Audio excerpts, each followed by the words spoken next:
ओम शांति। आज 12 जुलाई 2023 आज की साकार मुरली के अनमोल मधुर महावाक्य हैं। बाबा कहते, मीठे मीठे बच्चे, अभी तुम्हें पवित्र जीवात्मा बनना है। अभी तुम्हें पवित्र जीवात्मा बनना है। इस समय कोई पवित्र जीवात्मा नहीं है, इसलिए अपने को महात्मा भी नहीं कहला सकते।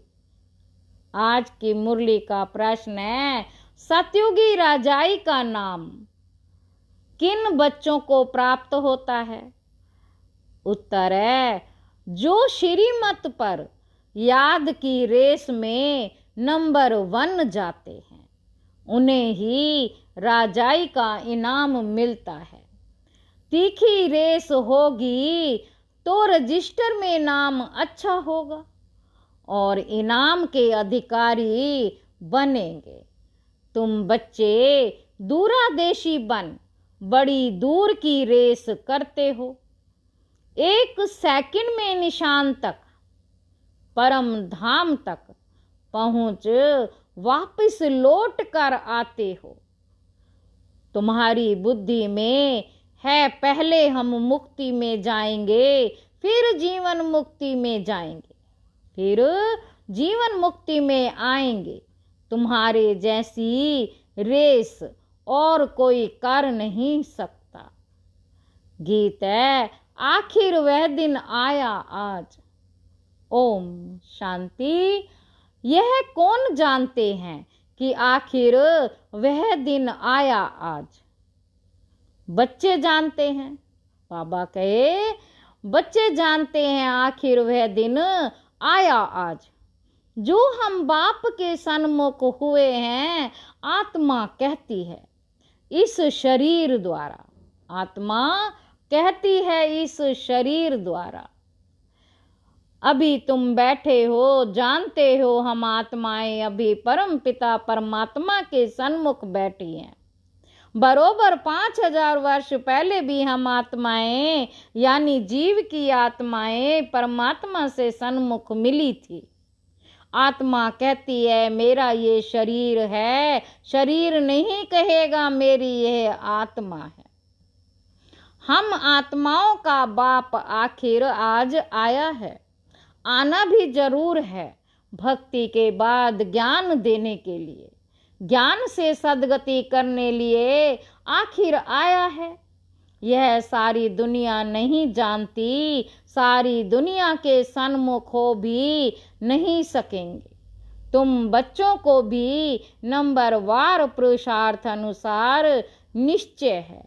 पहले तो आत्मा निश्चय करते हैं, फिर निश्चय करते हैं हमारा बाप फिर से आया हुआ है। तुम समझते होंगे ऐसे सब निश्चय करते हैं, परंतु ऐसे भी नहीं है। ये ऐसा विचित्र है जो घड़ी घड़ी भूल जाता है। हम आत्मा हैं, परम पिता परमात्मा के सन्मुख हैं, यह भूल जाते हैं। यह तो दुनिया भी जानती है। पतित जीवात्माओं को पावन बनाने परम पिता परमात्मा आते हैं। जीवात्माएं आत्माओं को पवित्र बनाने नहीं आती। सभी जीवात्माएं हैं, परम पिता परमात्मा एक ही है। उनको जीव नहीं कहेंगे क्योंकि उनको कोई स्थूल सूक्ष्म शरीर नहीं है।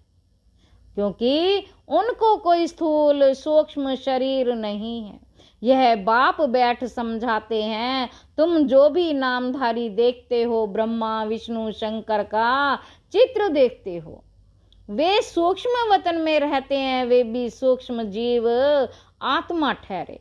यह बड़ी समझने की बातें हैं। मनुष्य तो भल कहते हैं फलाना महात्मा है, परंतु पतित दुनिया में महात्मा कहाँ से सकते? पतित दुनिया में महात्मा आ कहाँ से सकते? यहाँ कोई सुप्रीम पावन हो ना सके। यहाँ कोई सुप्रीम पावन हो ना सके। हाँ, वह सुप्रीम बाप पावन बनाकर गए हैं। सतयुग आदि में देवी देवता थे, सतयुग आदि में देवी देवता थे, ये तो जरूर समझेंगे कि पवित्र आत्माएं थी, अभी पतित जीव आत्माएं हैं। पावन जीव आत्माएं भी थी, बरोबर सतयुग आदि से सृष्टि पर पवित्र जीव आत्माएं थी। उन्हों को महान आत्मा कहेंगे।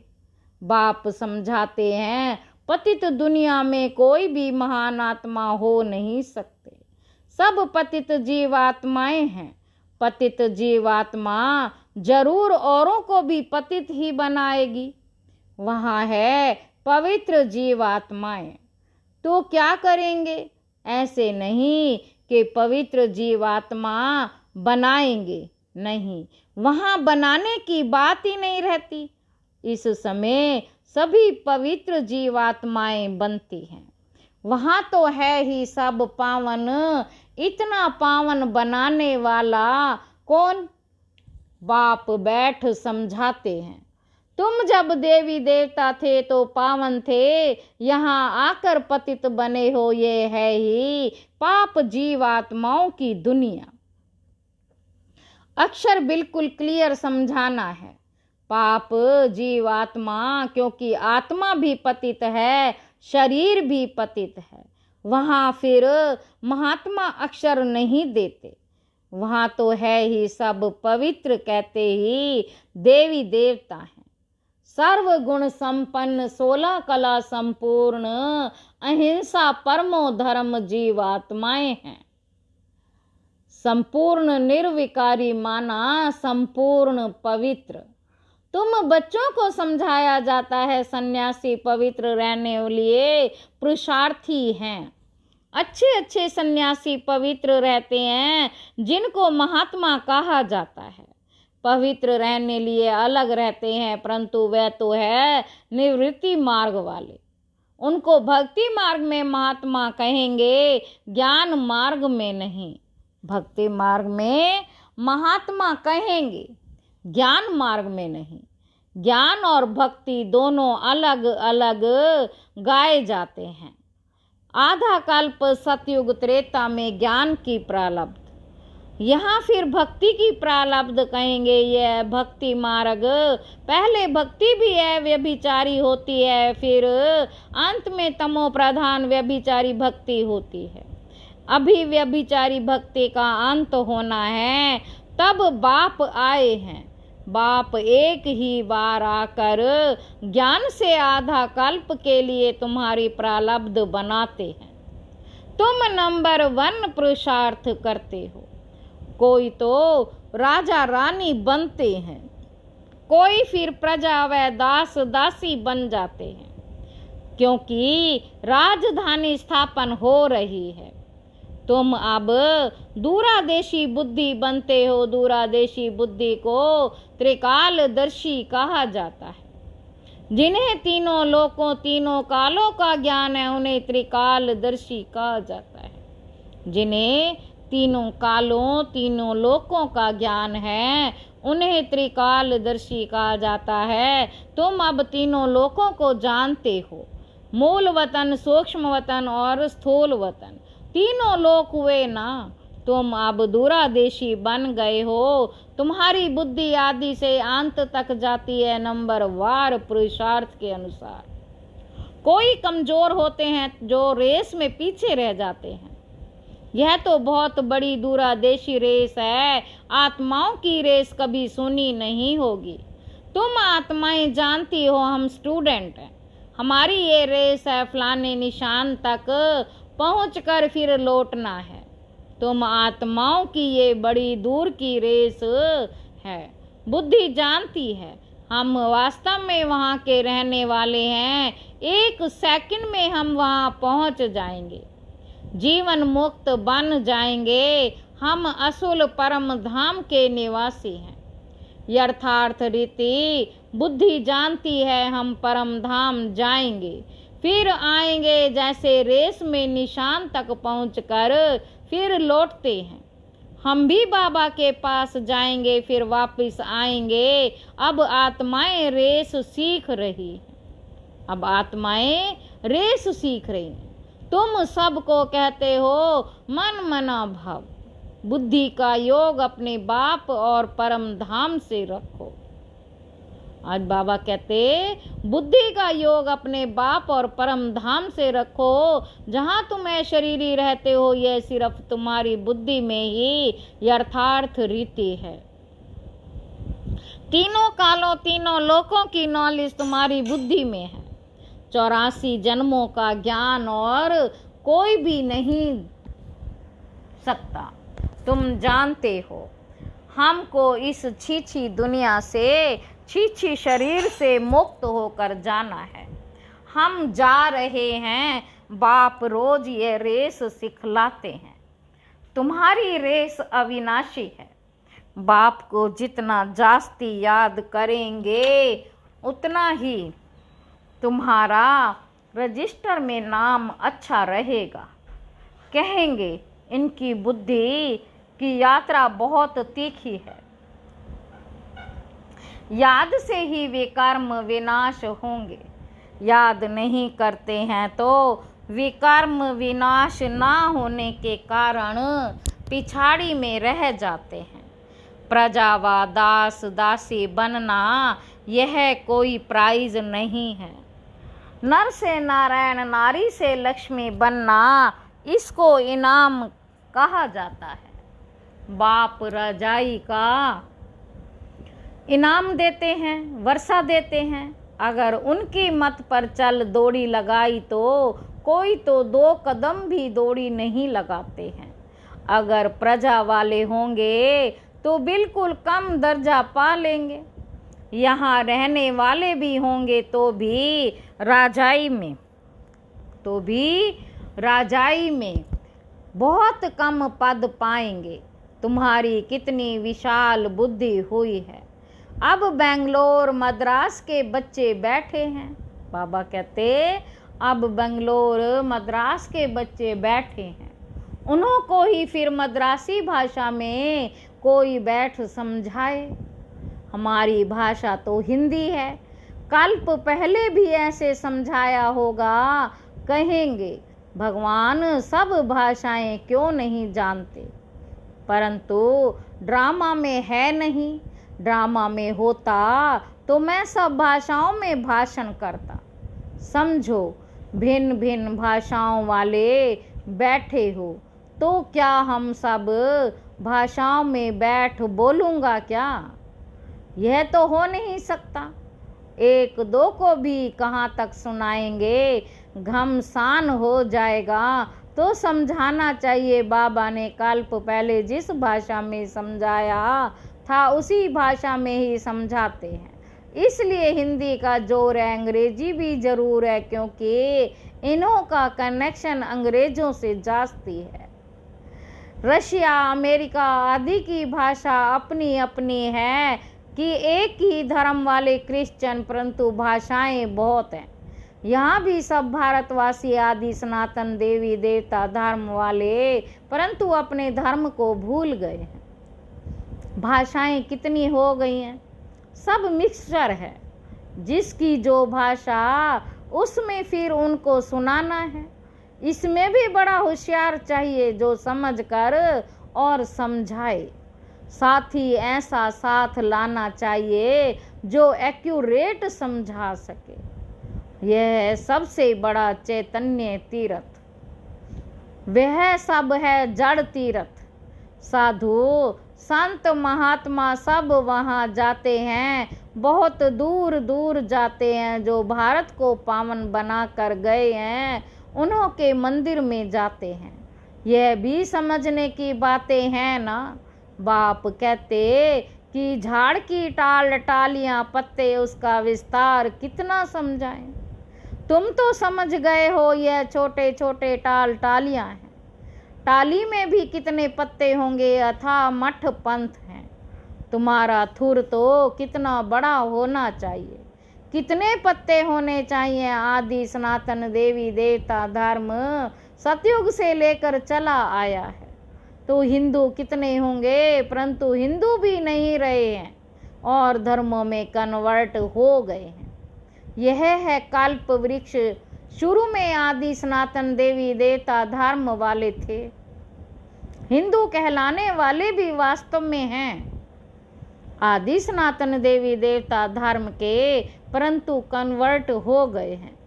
बाप कहते हैं मैं आकर फिर उस देवी देवता कहलाने वाले धर्म की स्थापना करता हूँ। जो कन्वर्ट हो गए हैं वही फिर से आकर वर्षा लेंगे। जब देवी देवता कहलाना वाला एक भी नहीं रहता तभी बाप आते हैं, आकर समझाते हैं तुम्हारे जड़ यादगार खड़े हैं। क्राइस्ट आते हैं तो उनके धर्म की चर्चा आदि होती नहीं। यहाँ तो अभी भी देवताओं के मंदिर आदि निशानी है। तुम्हारा जब राज्य होगा तो क्राइस्ट आदि का नाम निशान नहीं होगा। यहाँ तो सभी का नाम निशान है। तुम जानते हो क्राइस्ट कब आया, क्रिश्चियन धर्म कैसे स्थापन हुआ, क्राइस्ट अब किस शरीर में होगा। जरूर पतित शरीर में ही होगा। खुद तो पावन था ना। तुम बच्चों की बुद्धि में सारा ज्ञान है। तुमको दूरादेशी बनाया है। हम आत्माएं कहाँ रहती हैं, कहाँ से आती हैं, ये किसी को पता ही नहीं। रहने के स्थान को परमात्मा मान लिया। वास्तव में आत्मा झूठी बनने से काया भी झूठी बन जाती है। आत्मा झूठी बनने से काया भी झूठी बन जाती है। साधु लोग कह देते हैं झूठी माया, झूठी काया, झूठा सब संसार। बाकी आत्मा तो निर्लेप है। अपने मतलब की बात कह देते, ऐसे क्यों नहीं कहते झूठी आत्मा, झूठी आत्मा की, झूठी आत्मा की काया। काया को ही काई पर, अर्थी पर बिठाते हैं। आत्मा को तो कोई अर्थी पर नहीं बिठाते हैं, काई पर काया को बिठाया जाता है। आत्मा ने तो एक काया छोड़ दूसरी काया में जाकर प्रवेश किया। यह समझ की बात है। कोई भी साधु संत आदि को तुम समझा सकते हो। यहाँ पतित दुनिया में कोई भी महात्मा नहीं है। महान आत्माओं को पावन आत्मा कहा जाता है, तो शरीर भी पावन चाहिए। यह है ही आयरन एज। परंतु कन्या जब तक विकार में नहीं गई, तब तक विकार में कन्या नहीं गई तो पूंजी जाती है, तो पूजी जाती है। पवित्रता के लिए ही पुकारते हैं, आकर के हमको पावन पवित्र बनाओ। जबकि पुकारते रहते हैं तो तुम उनको महान आत्मा कैसे मान सकते हो। महात्मा तो कोई है नहीं, यह है वैचित्र परम पिता परमात्मा। तुम जानते हो हम जो पावन जीव आत्माएं देवी देवता थी अभी पतित बनी हुई हैं, धर्म भ्रष्ट हैं। क्रिश्चियन लोग अपने धर्म को जानते हैं, झट कहेंगे हम क्रिश्चियन हैं। तुम ऊंचते ऊंच धर्म वाले अपने धर्म को भूल गए हो। भूल जाने से धर्म भ्रष्ट कर्म भ्रष्ट बन पड़े हो। तुम श्रेष्ठाचारी थे, अब रावण ने भ्रष्टाचारी कर दिया है। यह अर्थ भी तुम समझ सकते हो। तुम बच्चे अभी अपनी भविष्य ऊंच तकदीर बनाने के लिए धारणा कर रहे हो। श्रीमत का उल्लंघन करने से तकदीर को लकीर लग जाती है। यह भी भूल जाते हैं कि श्रीमत देने वाला बाप है। तो आखिर वह दिन आया आज, यह तुम जानते हो। अभी एक्यूरेट नहीं जानते, अंत में जानेंगे जब पूरे समझ जाएंगे। अभी तो घड़ी घड़ी भूल जाते हैं। मुश्किल कोई सच बतलाते हैं, झूठ बोलने में देरी नहीं करते। माया अच्छे अच्छे रुस्तम बच्चों को थप्पड़ लगा देती है। बाप तो सब जानते हैं, बतलाते हैं, तुम भूल करते हो, बड़ी डिस सर्विस करते हो।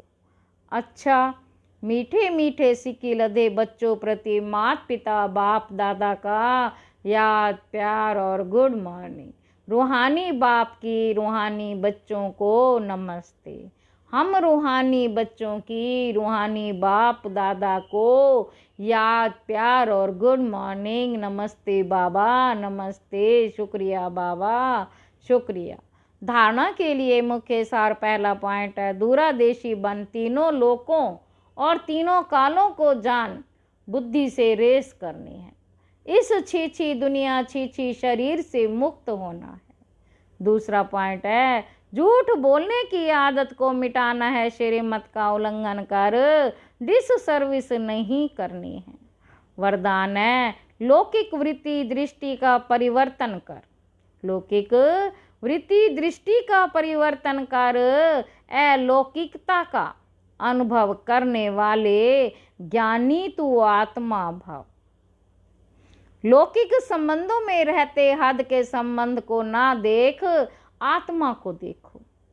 आत्मा देखने से या तो खुशी होगी या रहम आएगा। यह आत्मा बेचारी परवश है, अज्ञान में है, अनजान में है। मैं ज्ञानवान आत्मा हूं तो उस अनजान आत्मा पर रहम कर अपनी शुभ भावना से बदल कर दिखाऊंगी। अपनी वृत्ति और दृष्टि को बदलना ही अलौकिक जीवन है। जो काम अज्ञानी करते वह आप ज्ञानी तू आत्मा नहीं कर सकते। आपके संग का रंग उन्हें लगना चाहिए। स्लोगन है, अपने श्रेष्ठ कर्म से, अपने श्रेष्ठ कर्म से विश्व पिता का नाम बाला करना ही विश्व कल्याणकारी बनना है। अच्छा, ओम शांति।